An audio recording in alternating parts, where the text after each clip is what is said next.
Namaskar. Welcome back to the channel, and we are back to read this book, and we'll be continuing with the chapter called Calcium and Phosphorus Metabolism. And the topic of discussion today is lectures given under the introduction of calcium in this chapter. So in this chapter the lectures were given by Mr. W. W. Payne. This book was published around in 1959 and contains lectures given from 1957 to 1958. So the information is limited to the era of 1940s 50s. So let's continue. Okay so जब ये author ने lectures दिए थे उससे पहले ही एक experiment जिसको Sydney ringers experiments कहते हैं वो हुआ था। तो उसके अकॉर्डिंग जो है इम्पोर्टेंस ऑफ कैल्शियम पता चलने लगी।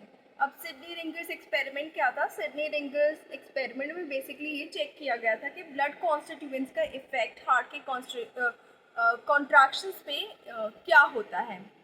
तो इसमें basically variations of levels create किए जाते थे magnesium, sodium, potassium and calcium के in perfusing fluid on the beating of an exercise heart. जो बाहर निकाल लिया जाता था उसको उसके बीट करने पे इन सारे जो एलिमेंट्स हैं उनका क्या फ़र्क पड़ता है ये देखा जाता था। जहाँ तक नर्वस सिस्टम पे कैल्शियम का सवाल है तो उस वक्त के न्यूरोफिजियोलॉजिस्ट काफ़ी ईयर्स से एक्सपेरिमेंट कर रहे थे और एक बहुत ही सिंप्लीफाइड फॉर्म में कैल्शियम का इफेक्ट शो करने की कोशिश कर रहे थे। Transmission of impulses from the central nervous system to the muscles, यानी नर्व से सेंट्रल नर्वस सिस्टम की नर्व से मसल्स तक वो इम्पल्सेस कैसे जाते हैं, उसमें कैल्शियम का क्या रोल है। न्यूरोफिजियोलॉजिस्ट उस वक्त ये एक्सपेरिमेंट्स कंडक्ट कर रहे थे और जितना सिंपल हो सके उसको बनाने की कोशिश कर रहे थे। तो ऑथर ने अपने लेक्चर में अडेप्ट किया एक फिगर जो उन्होंने जॉन एक्ल्स से लिया था। मिस्टर जॉन एक्ल्स एक बहुत पायोनियरिंग रोल प्ले करते हैं in understanding central synaptic transmission. तो उनकी डायग्रामेटिक रिप्रेजेंटेशन को उन्होंने यूज़ करके समझाया। उन्होंने समझाया कि डेंड्राइट जो होती है, अब डेंड्राइट क्या होती है न्यूरॉन की, वो मैं नीचे वीडियो लिंक दे दूँगी, वहाँ जाके आप समझ सकते हैं। जो न्यूरॉन की डेंड्राइट होती है वो मोटर न्यूरॉन से आकर साइनेप्टिक नॉब में आती है। साइनेप्टिक नॉब बेसिकली क्या है? एक स्मॉल बॉडीज़ हैं synaptic knob 1 micron in diameter, जो कि स्मॉल माइटोकॉन्ड्रिया कंटेन करते हैं और साइनेप्टिक वेसिकल्स बहुत सारे कंटेन करते हैं। तो साइनेप्टिक नॉब में डेंड्राइट आती है। साइनेप्टिक नॉब के सरफेस पे एक क्लेफ्ट है। क्लेफ्ट को अगर उसका क्लेफ्ट का बेसिक मीनिंग करें तो वो it is a natural opening और अ क्रैक। तो इसमें एक तरीके का स्पेस है, ओपनिंग कह सकते हैं उसको, साइनेप्टिक नॉब के बीच में और मसल एंड प्लेट के बीच में जो छोटी सी ओपनिंग या स्पेस ज़्यादा सूटेबल वर्ड रहेगा, उसको साइनेप्टिक क्लेफ्ट कह दिया है। तो साइनेप्टिक क्लेफ्ट है साइनेप्टिक नॉब और मसल एंड प्लेट मेम्ब्रेन के बीच में। ये क्लेफ्ट अराउंड 200 आर्मस्ट्रॉन्ग वाइड है, चौड़ी है इतनी, मतलब बहुत ही कम चौड़ी है। और जब प्री साइनेप्टिक इम्पल्स जो है साइनेप्टिक नॉब पे पहुंचता है, वेसिकल्स में जो एसिटाइल कोलिन होता है वो डिस्चार्ज हो जाता है मसल एंड प्लेट मेम्ब्रेन तक। वेसिकल्स में जो एसिटाइल कोलिन होता है वो साइनेप्टिक क्लेफ्ट में डिस्चार्ज हो जाता है। उसके बाद ये ACH यानी एसिटाइल कोलिन डीपोलराइज करता है मसल एंड प्लेट मेम्ब्रेन को और स्प्रेड परमिट करता है ऑल ओवर द मेम्ब्रेन्स, जिसकी वजह से a wave of excitation release होती है which in turn triggers the contraction of muscles.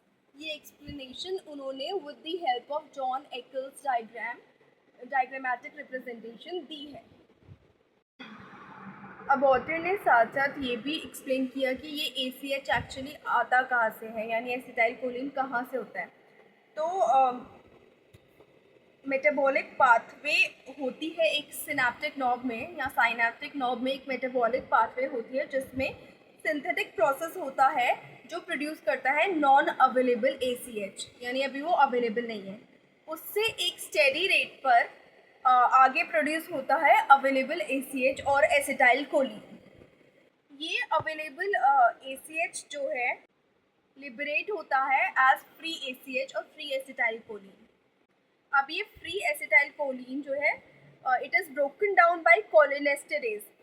कोलिनेस्टेरेज करके एक एंजाइम जो कि प्रेजेंट होती है फ्लूइड बेदिंग द टिश्यू में, मतलब जो आसपास फ्लूइड प्रेजेंट है जिसमें टिश्यूज जो डूबे हुए हैं उसमें कोलिनेस्टेरेज नाम की एंजाइम प्रेजेंट होती है जो एसिटाइल कोलिन को ब्रेक करती है किसमें, एसिटिक एसिड और कोलिन में।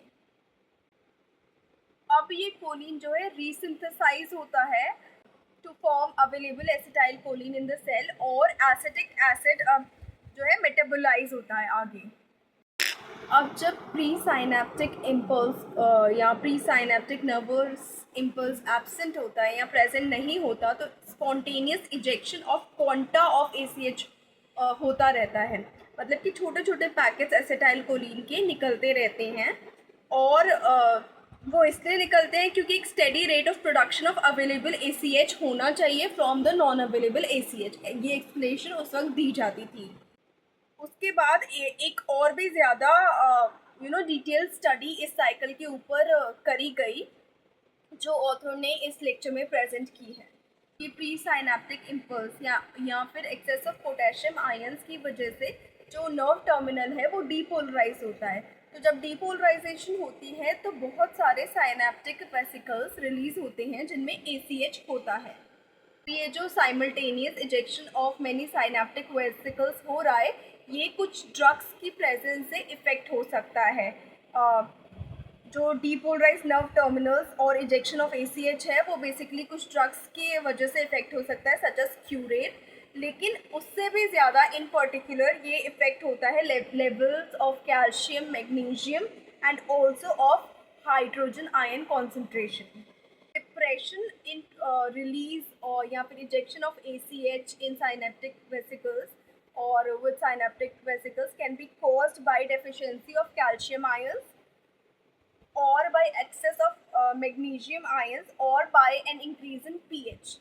अब ये जो साइमल्टेनियस इजेक्शन हो रहा है वो तो इफेक्ट हो सकता है, लेकिन जो स्पॉन्टेनियस इजेक्शन होता है ACH का बाय सिंगल साइनेप्टिक वेसिकल, एक ही साइनेप्टिक वेसिकल से जो स्पॉन्टेनियस इजेक्शन हो रहा है नॉन अवेलेबल से अवेलेबल बन रहा है फिर साइनेप्टिक वेसिकल्स के थ्रू इजेक्ट हो रहा है, वो बिल्कुल भी इन्फ्लुएंस नहीं हो सकता कैल्शियम या मैग्नीशियम आयन कॉन्सेंट्रेशन से।